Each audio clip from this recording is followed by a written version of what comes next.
welcome back. I'm going to be doing another soft spoken video today. Seems to be going over alright. I was cleaning up earlier and I had found some things that I left out in my closet that I thought would be cool to share, and those things follow along the theme of fly fishing.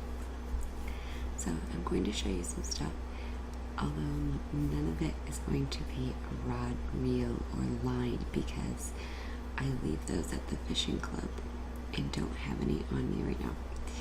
So the fishing club is very laid back.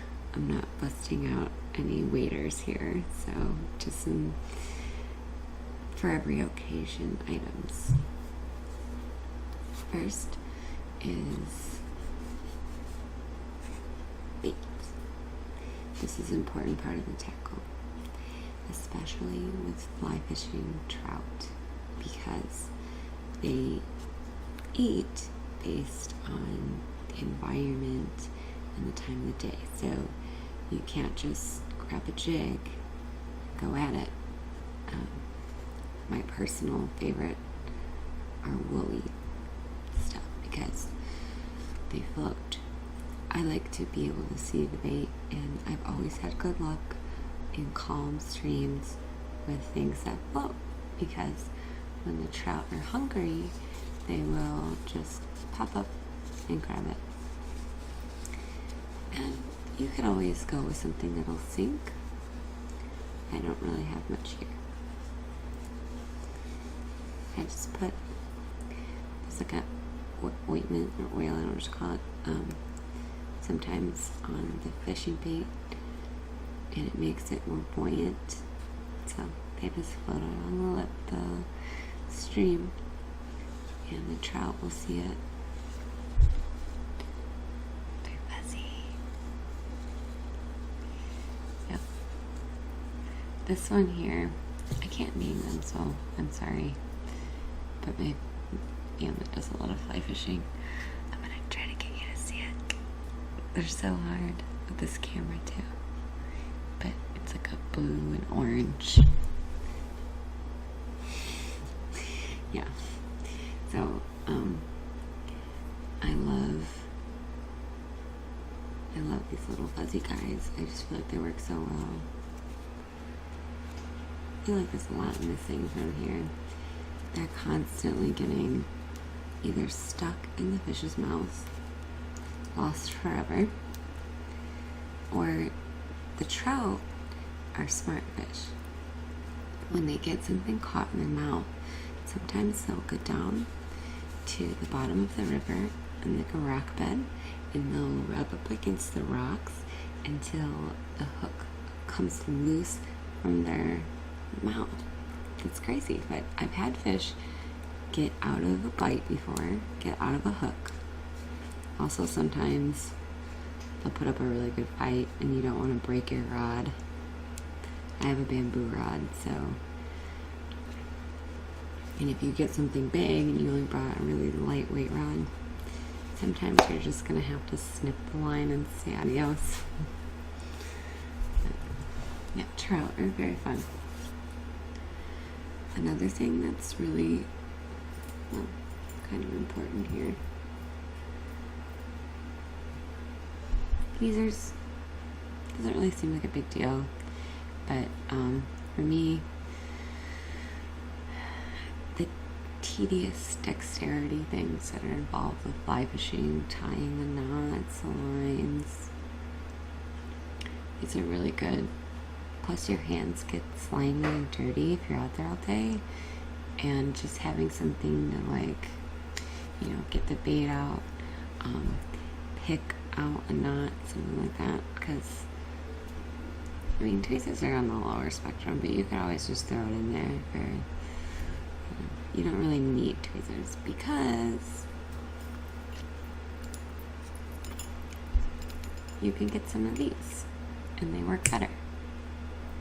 They're not scissors. They're not sharp. They're flat. And you use them twisting. That's why I like the tweezers, because sometimes I want to use my fingers a little bit, but it's a really good thing to have for tying, but also to get the hook out, because that is some real trouble sometimes. And they try to swallow them, and it gets like way in there. You gotta pull it out, so you need something small to get close to the hook, like really twist it. Well, you're not gonna be violent with the fish, but really like get the hook out. So that's important. I don't like to kill all the fish. I like to eat some of them and catch and release, especially at the fishing club. You don't need to just take them all with you. But they have brook trout, tiger trout, rainbow trout, and brown trout. So it's really fun to try to catch all of them. And this is attached to a towel pin so that you can put it on your fishing vest. This is not a fishing vest, but it is a vest nonetheless. Okay. Okay. So, you can get like one of these too. Maybe it'll just kind of look like half of the side, and you can put the bait that you want for the day, and then clip it on the other side, and then you don't have to keep bending over to get into a tackle box. You can just kind of pick the thing you want, right? Because that would be attached over here. Then you come over here,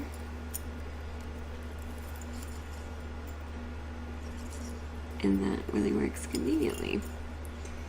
So on this, other than my knot scissors, is something that looks very similar to nail clippers. And that comes in use because when you're fly fishing, the line is really thin. So this is the best way to actually cut it. And when you're putting some new line on, this is the easiest way to cut the line. And it's like a really clean little cut. When you're tying, getting really into this. When you're tying, pull the one out I just had, something to the bait, and then you want to unhook it later. Obviously this is really small, and those knots, when you pull them tight, because they need to be tight, are very hard to undo. It's best to have this,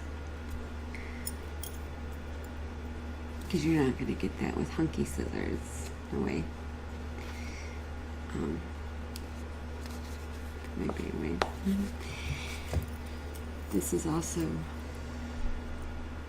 attached to, I don't really use this, but it's like it's another cutter. It's just like a seam ripper kind of thing. Even though fishing has nothing to do with sewing, but yeah, it's just an easier way to slide and cut it. And I don't use this, but there's a little needle here you can puncture. Where is it? And to be quite honest with you, I only fly fish with my family, so don't go picturing me out in the river by myself. I'm very good in comparison to a lot of people about like the icky things that come along with fishing, but I'm not a master of tying bait and just some of that other more technical stuff. I love it. I love trout, but I am still a very blonde female.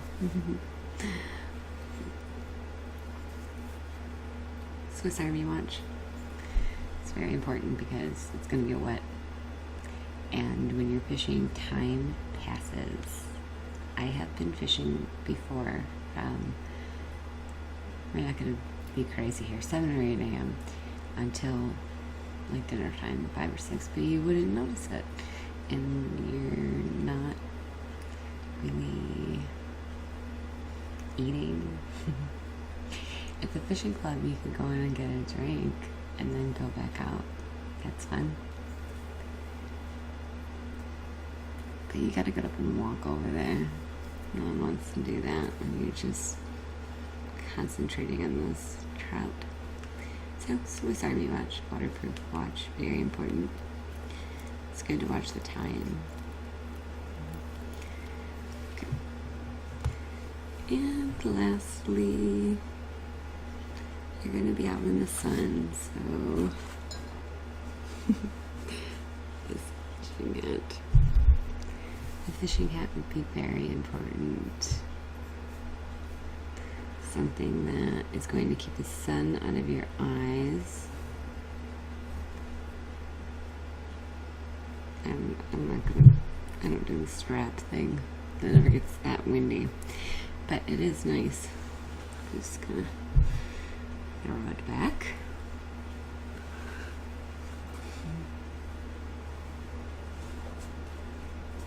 I love my fishing hat. I really do. So, as you can see, this is quite the get up.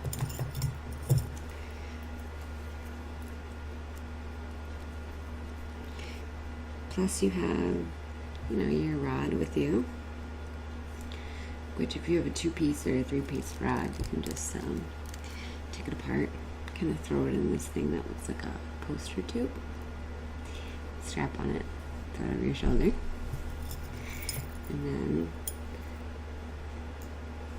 get your tools, get your bait, and then hopefully around your arm you're going to have your net, because when you're catching fish, unlike large or smallmouth bass, which is what outside fish were, we wouldn't really use a net. We would just kind of reel them in, grab them. But fly fishing, you're really holding the rod, and you're not really reeling it in as far as you can. So just gotta really reach down in the riverbank and get the trout. And trout are very delicate fish. Just a couple minutes out of the water, you can't really just throw them back in. You really have to acclimate them back into the water in order for them to survive. Unless, of course, you'd like to eat them. So, thank you for listening to my ramble about fly fishing. It was really fun, and I hope to hear from you in the comments or in the next video. Let me know how you're doing, how I'm doing for you. Okay? Have a wonderful rest of your day.